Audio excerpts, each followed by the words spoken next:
Hello again and welcome back to the PhatPhish Guitar Studio. I'm Dave, and this video I want to give you sort of my top 10 tips for beginner guitarists. This is inspired by a discussion I saw going on one of the online forums, and somebody had asked for suggestions for beginner guitarist tips. And looking at the comments that people put on there, some of them I agreed with, some of them I said to myself, yes, I agree with that, but some of them I wasn't too sure about, so I thought inspiration for this video, top 10 tips. These probably vary over time depending on who I've been talking to and my current perspectives, but right now my top 10 tips, so let's get into it.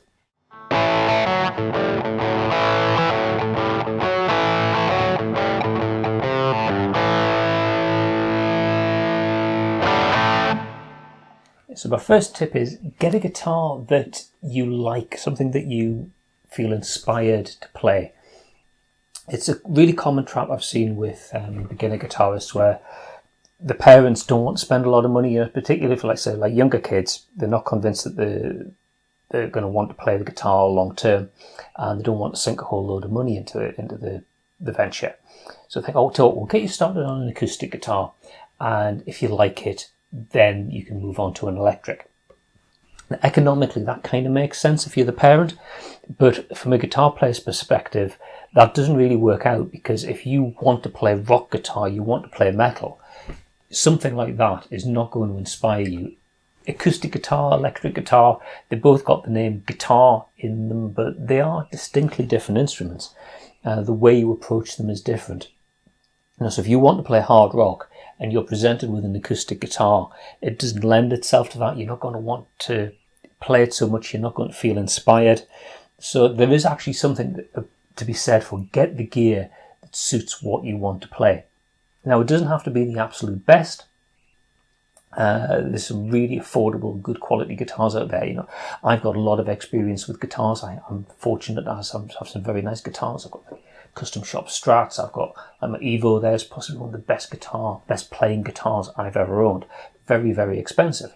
Conversely, this Epiphone, incredibly affordable, is still an awful lot of fun. You don't have to spend a huge amount of money nowadays to get a really good, usable guitar for a beginner. That said, be careful about spending too little and getting something that is such bad quality it's unplayable.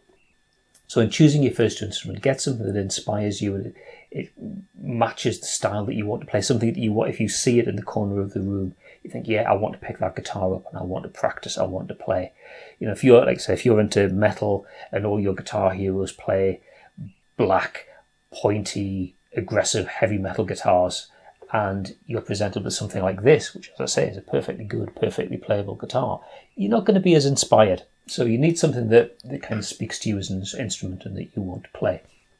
But if it's too cheap, too low cost, it's going to have faults with it. The bridge won't be placed properly, so you'll never get the right intonation. It'll never play in tune. It'll have sharp frets. It'll just be unplayable. The action will be too high, and it'll make life difficult for you, and possibly not be salvageable just through a setup. So I'd really advise you, if you're playing guitar for the first time and you're not sure what to look for, take a guitarist friend with you to a guitar store, or go to a good guitar store you can trust, and they'll give you guidance on what's within your budget, but it's good enough and it's playable, because the guitar has to inspire you. But like I say, you don't have to spend a lot of money. I don't think there's ever been a better time than now to get something that's really usable but really affordable.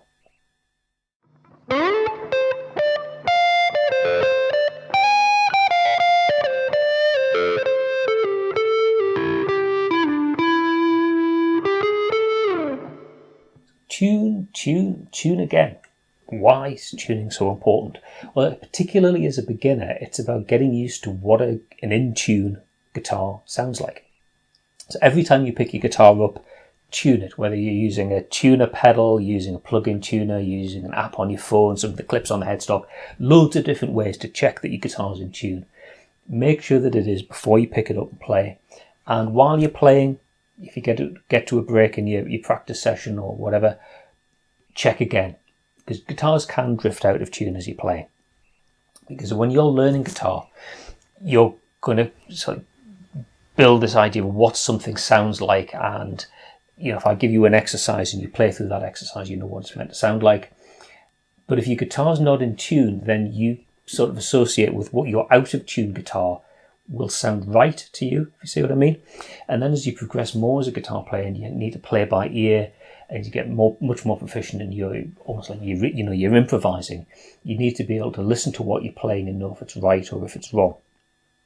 And if your idea of what a guitar sounds like when it's not in tune, if you think that's what sounds right, then it's going to be really hard further down the line when you're playing by ear or just trying to listen to what other people are playing and figure it out. Your perception of what is right versus what actually is right they're going to be out of line with each other. So by always making sure that your guitar's in tune, you're getting your ear used to this is what an in-tune guitar sounds like, this is what the notes sound like when they play it right. Don't obsess about it to the point where you're breaking up your practice routine by just after every time you play something you're checking your guitar's in tune. But always make sure that your guitar's in tune when you start practicing playing, and when you get to a natural break, at the end of like a 5 or 10 minute little practice session, you play through some exercises before you go on to the next set of exercises or whatever. Check that your guitar's in tune again. It's just a good discipline to be in.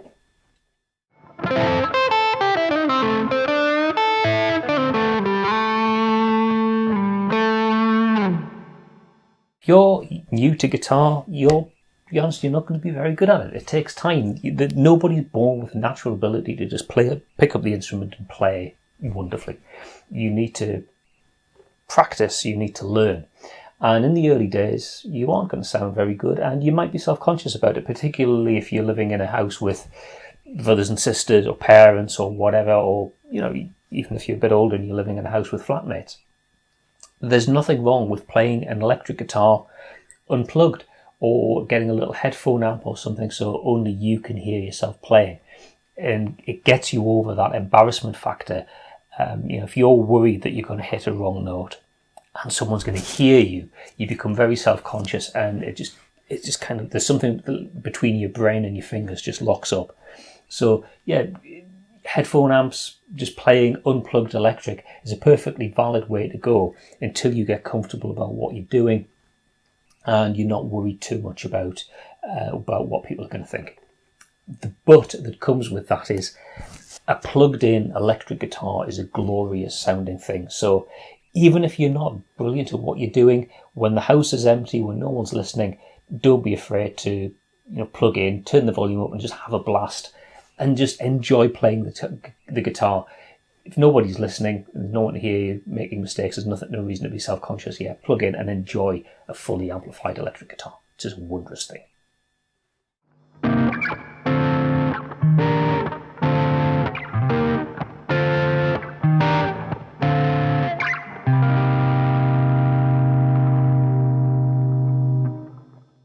So, set a practice routine. Practice routine is really important. It's to have some discipline to what you do. And I've got other videos on the channel that can help you with this, thinking about what needs to go in.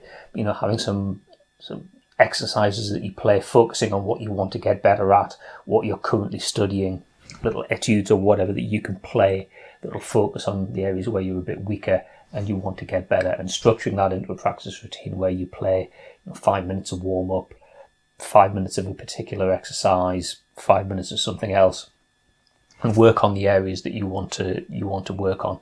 Having that and sticking to it, intersperse it with a bit of just playing for the sake of it because you need to keep it fun. But having some structure to what you do rather than just picking up the guitar and playing. If you do it in an unstructured way, it's a lot harder to make any progress. Like anything in life, whether it's physical fitness, is a really good example. If you're wanting to get good at running, you will do treadmill exercises, you'll do bicycle exercises probably rather than doing weights or just messing around in the gym. You'll do something that focuses on the things that you need to make you better at what you want to get better at. Similarly with guitar, if you want to get better at playing chords, your daily practice routine is going to have lots of chord studies in it. If you want to get better at lead, your daily practice routine is going to have some chord things in because you need to be well balanced, but it'll be much more focused around like lead line playing and scales and that sort of thing. Having that discipline so you get better at what you want to get better at. The but that comes with this one though is don't stick to it to the point where it becomes a chore. Guitar needs to be fun. It's a hobby. It's a pastime. It's something that you do for enjoyment. Even people who play guitar for a living, it's still fun for them. And if you just think, oh no, I've got to practice, if you're just really tired or you're just really grumpy or you've got other things that you need to do and the pressure of playing guitar is too much, it's okay to just say, well, today I'm not going to practice. Or even if I just pick the guitar up for 5 minutes, run through some scales and put it down, or just play a riff for the sake of saying, I played guitar today. That's cool. Don't beat yourself up about having to stick to that daily practice routine. It's good to be disciplined.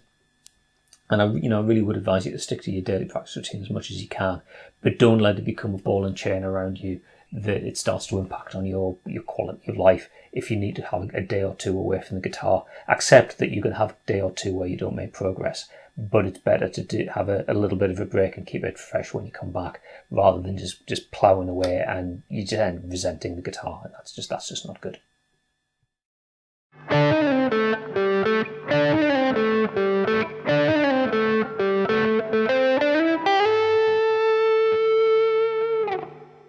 Lots and lots of resources out there that you can make use of, many of them for free, like YouTube, like this. You get people like me coming on the YouTubes and just showing you how to play guitar and teaching you music theory, all that sort of stuff. Lots of YouTube channels, lots of them better than this one, to be honest. So go out and check them out. There's loads of resources out there.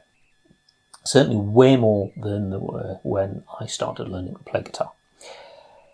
You don't have to spend a lot of money. You don't need to engage with a teacher. You don't need to travel to a music school every day to learn. You can have a daily feed of things coming in. In YouTube is, say, the resource I always point people at, but there's plenty of other things. There's podcasts, things on like Spotify, backing tracks you can get off Spotify to practice along with. Loads of really useful resources. Don't use those things exclusively. I always advise somebody, and I'm not saying this because I have a vested interest, because I'm a guitar teacher and promoting myself. But I think there's no substitute for having some face-to-face time. Ideally, in the same room with a guitar teacher sitting opposite you like this, in the same space. They can really observe what you're doing with your fingers and correct you if you're making any mistakes. Just watching a YouTube video is very one-sided. Actually working with a guitar teacher interactively, it's so much more productive. Now, whether because of your circumstances you can't get to a physical guitar teacher, there's plenty of guitar teachers will do online tuition over Zoom or similar, where you can point a webcam at yourself and they can observe what you're doing and say, oh no, when you're playing that, your thumb needs to be a bit more over the top of the neck because you'd be able to bend better, or watch where you're putting your picking hand. All the things that you won't necessarily pick up on yourself if you're just working from a YouTube video. That said, you can spend an awful lot of time practicing and studying based upon resources that are available for a medium like YouTube, and then topping it up with personal tuition with a guitar teacher as well. So use all the resources that you have at your disposal.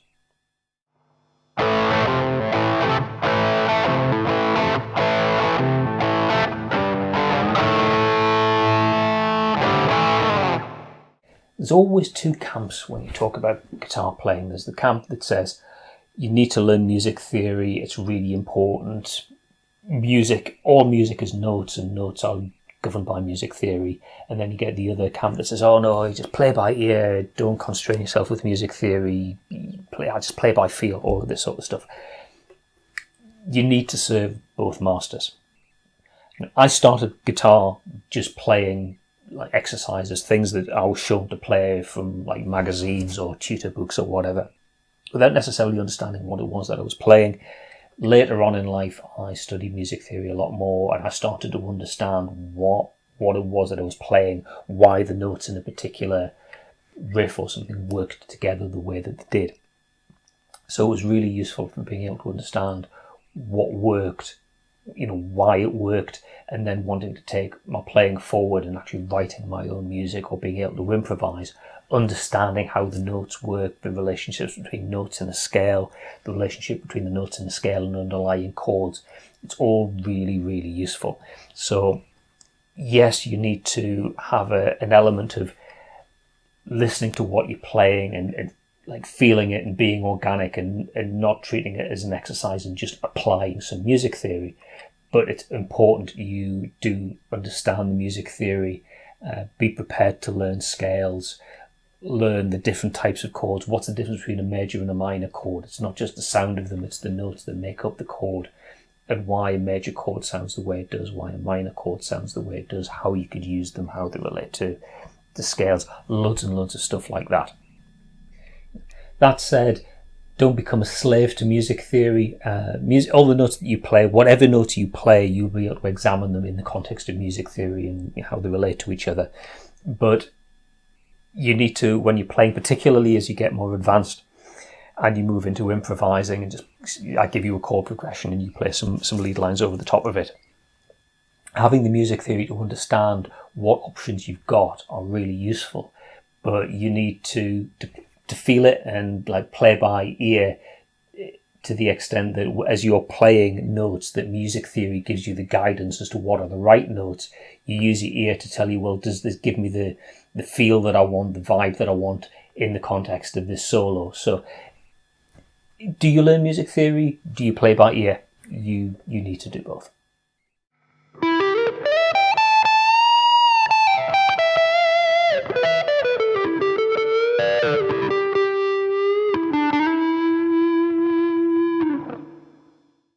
Guitar playing is about guitar playing. It's not about the gear.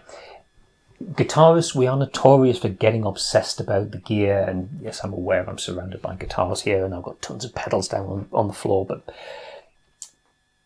gear is fun, but don't let it be a distraction. Concentrate on playing what you want to play on the guitar that you've got.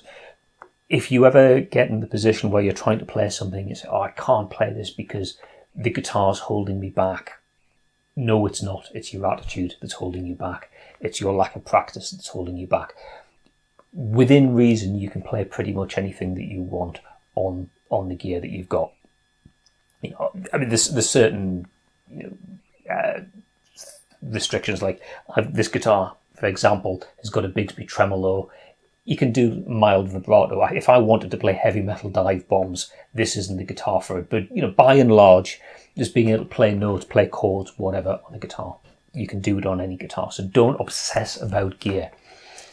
That said, though, gear is fun, and it's nice to browse the websites, go into guitar stores, and look at all the shiny things on offer. The way I always encourage students is to get that balance.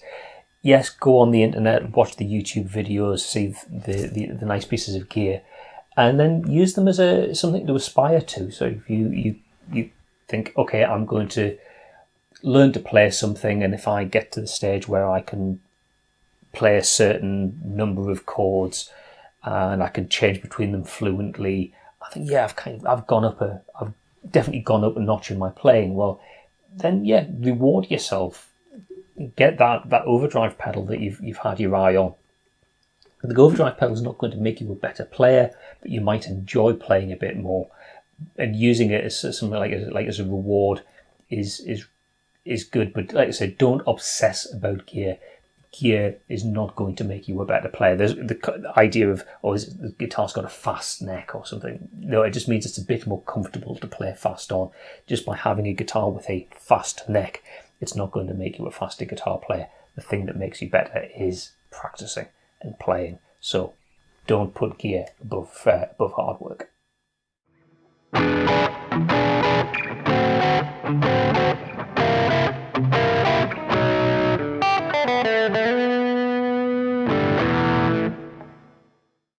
Having a guitar set up can make or break your playing experience.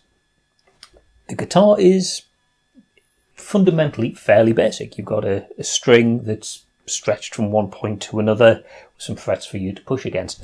But there's lots of little subtleties along the way that affect the playing experience. How high the nut is cut, so how far the strings are off the fingerboard, also how high the bridge is set, and how far the strings are off the fingerboard affects the playing experience. If the guitar's got particularly a bolt-on neck, what's the angle of the neck? how are the saddles set, how is the intonation, is the guitar properly in tune, loads and loads of factors. So I would encourage you to make sure that your guitar is properly set up and learn to do that. There's again, going back to YouTube, there's loads of videos. I've done a few, plenty of other people better than me have done videos about how to set up guitars. And as you get familiar with how guitar's set up, you understand how the guitar works and helps you find, almost like diagnose problems. If you've got a string that's buzzing, if you understand guitar setup properly, you'll think, oh, well, it's doing that because I've got a high fret, or it's because the bridge is set at the wrong height. Loads of different factors. And being able to maintain your guitar, it's a bit like having a car and being able to do your own oil changes, that sort of thing. It's good to be able to maintain it. But that said, if there's something that you're not comfortable with or you don't understand, get an experienced guitar tech to do it for you. Your local guitar store should have somebody who can do that. Or if you know other experienced guitar players, they may be able to help you out. The example I always use is the truss rod. There's a metal rod inside the neck that affects the flex of the neck, counterbalancing the tension of the strings, and it can affect the action, and the strings will be too high above the fingerboard, or they'll be buzzing against the frets. And you can adjust that quite easily, but if you adjust it the wrong way, you can cause more problems than you solve. So an area people are often wary with. So something like that, you might want to take your guitar to an experienced guitar tech. If your guitar just doesn't feel like it's playing right and you can't diagnose the problem, go to a guitar tech. But over time, you will learn. So yeah, learn to maintain your instrument. Make sure it is set up properly. Otherwise, it'll fight back, and you'll find it harder to play because the strings are just too high off the fingerboard. It's too difficult to play, and it'll put you off playing. So if your guitar's set up right, it'll be a good playing experience. You'll want to play, you'll want to practice, all that good stuff. But if it's something you're not sure about, seek help.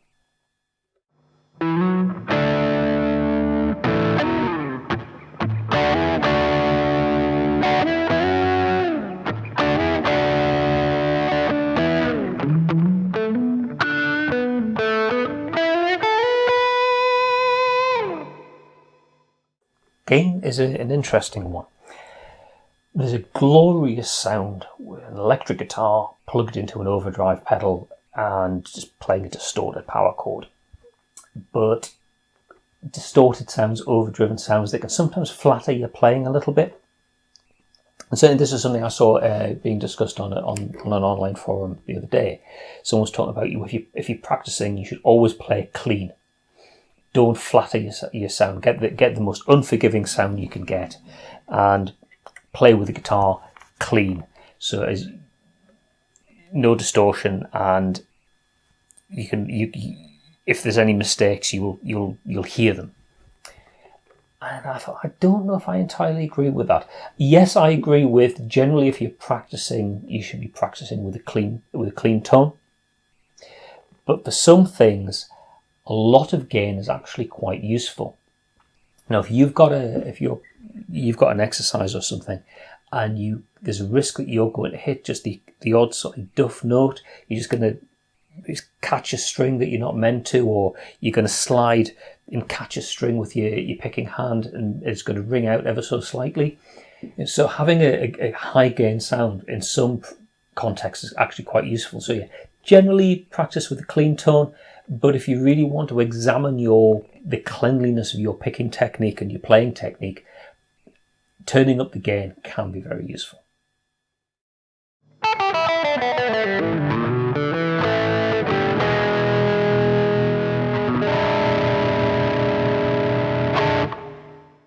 So when you're practicing, make sure that you know what it is that you're playing, and you keep a check on what you're doing, and your fingers are in the right place, and also the timing is right. And this is why it's important when you're practicing, start slow and build up the speed. Only go faster. Metronome is an incredibly useful tool for this. Practice against a metronome, and when you know that you're playing it right at that speed, then you can crank the speed up and gradually get faster and faster. Don't think, oh yeah, that sounds roughly right. I'm kind of playing the notes. No, watch what you're doing. Make sure that you are playing it to the beat, to the timing, and then as you get better, more proficient, you can build up the timing. But with this is, don't make that an entirely visual thing by just watching what your fingers are doing. I always use this concept of listening with your ears and not your eyes. So you need to watch what you're doing. You need to make sure that you're playing that riff, that your fingers are going at the frets and strings that they're meant to. But listen, does it sound right? Is the timing right? And as I say, when you know that what you're doing is right, then that's kind of the tick in the box. Yes, you can now crank the metronome up to another 5 beats a minute and play it a bit faster till you get it up to the target speed. So there you go, 10 tips for beginning guitarists. There are probably more, but those are the ones that kind of came to my mind as I was putting the script for this video together. I say script, it's a piece of paper on the floor with a few rough notes, but you get the idea. Hopefully you found it useful. If you did, please click the like button down there, and if you found it really useful, really interesting, and you want to see other videos that are posted onto the channel, then please click the subscribe button, which is also down there, and click the bell icon so you get notified about any new videos that are posted on the channel.